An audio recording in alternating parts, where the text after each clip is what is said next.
Welcome to The Explainer. Today, we're unpacking a really powerful narrative sourced directly from a compelling short script titled The Harvest of Humility. And honestly, I am so excited to guide you through this because it's not just a simple story about farming. It's actually a profound look at resilience, brilliant agricultural strategy, and, well, the human condition. We're going to walk through exactly how a devastating loss can actually pave the way for unprecedented triumph. So here's the crucial question we're exploring today. How does a ruined harvest lead to ultimate success? I mean, it sounds totally counterintuitive, right? Usually when you lose everything, that's it, end of the line. But in the source material we're examining today, hitting absolute rock bottom is exactly what forces our protagonist to completely rethink his approach to his livelihood. We're going to trace this whole emotional and strategic journey from total devastation right up to absolute triumph. Section 1. The Farmer's Crisis, a devastating loss. Okay, let's dive right into this. There is a really striking juxtaposition between our two key figures here. On the left side, we have Ramu. He's a poor farmer with just 2 bighas of land to support his wife, Sita, and their young son, Mohan. He relies completely on raw, honest, hard work, basically living by the belief that a hard worker never sleeps hungry. Now contrast that with the right side. We have Vikram Singh, the village's absolute wealthiest landlord. We're talking rolling into the village in a black SUV, owning hundreds of bighas of land, tractors, an army of servants, the whole shebang. And a crucial early interaction really sets the stage for us. Vikram arrogantly tries to buy Ramu's tiny plot of land, but Ramu flat out refuses to honor his father's memory. This immediately sets up this incredible tension between vast material wealth and deeply rooted personal integrity. And man, this brilliantly illustrates just how quickly circumstances can flip. A massive environmental crisis strikes out of nowhere.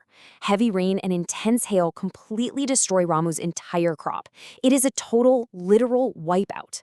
Suddenly, all of Ramu's honest hard work, it just isn't enough to put food on the table anymore. His family is left with absolutely zero money, not even for their very next meal. He's facing the ultimate existential threat for any farmer. Section 2. Rejection by the rich. A plea for help denied. So Ramu is totally forced into a corner. Desperate to save his family from starvation, he has to swallow his immense pride.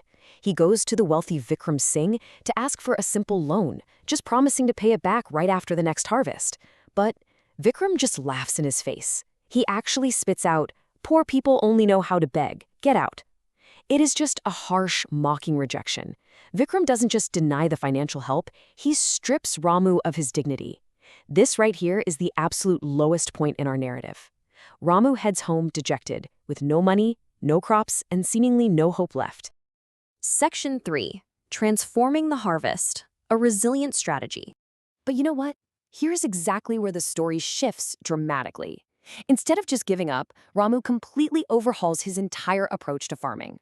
First, he swallows his pride again, but this time to consult the village elders. He wants to relearn forgotten traditional techniques, realizing he just can't rely solely on what he already knows.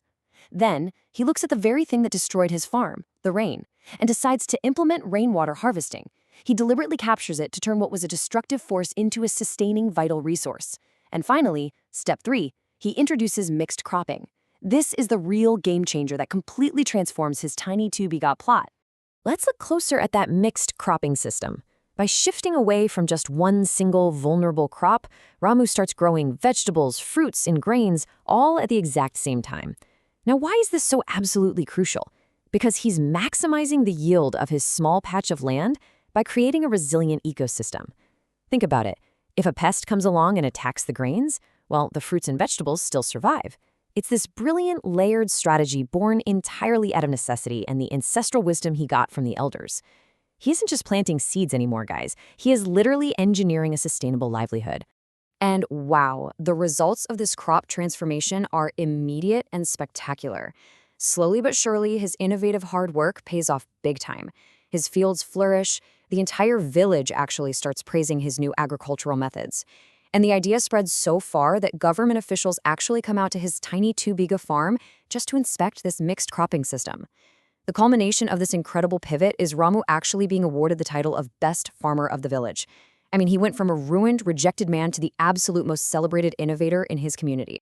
Section 4. The Tides Turn. Consequences of Greed. Now, during the exact same period, Ramu is achieving all this award-winning agricultural success. Vikram's trajectory completely plummets. Driven by pure greed, Vikram engages in some terrible business trades. The source text notes he suffers massive, heavy losses. And it gets so bad that the bank actually steps in and seizes his vast lands and all those luxury cars. The powerful man who owned hundreds of bighas and mocked Ramu's poverty, he is now utterly ruined, wandering aimlessly, just looking for help. Section 5. Humility and Forgiveness. The ultimate test. So one day, Vikram, now totally destitute and literally in tears, arrives at Ramu's house. The very man who kicked Ramu out is now begging him for help, openly admitting he insulted him terribly. And how does Ramu react to this? Well, he simply smiles and says, "People make mistakes, but time teaches everyone." Instead of seeking revenge, instead of throwing Vikram's harsh past words right back in his face, Ramu forgives him. In this ultimate act of grace, our award-winning farmer actually gives his former oppressor a job, offering him a real chance to get back on his feet. And this brilliantly illustrates the final moral of our story. Wealth isn't always permanent, but hard work, honesty, and good behavior make a person truly great. Ramu's greatness wasn't just found in how he transformed his crops through that genius mixed cropping and rainwater harvesting. It was really in how he maintained his character when he had absolutely nothing, and how he showed such profound mercy when he had everything. It leaves us with a pretty powerful question to consider. When the storms inevitably come and wash away what we have, what kind of foundation are we really left standing on? Thank you so much for joining me for this explainer. I hope it gave you a clear, structured understanding of this remarkable story. Keep learning and keep growing.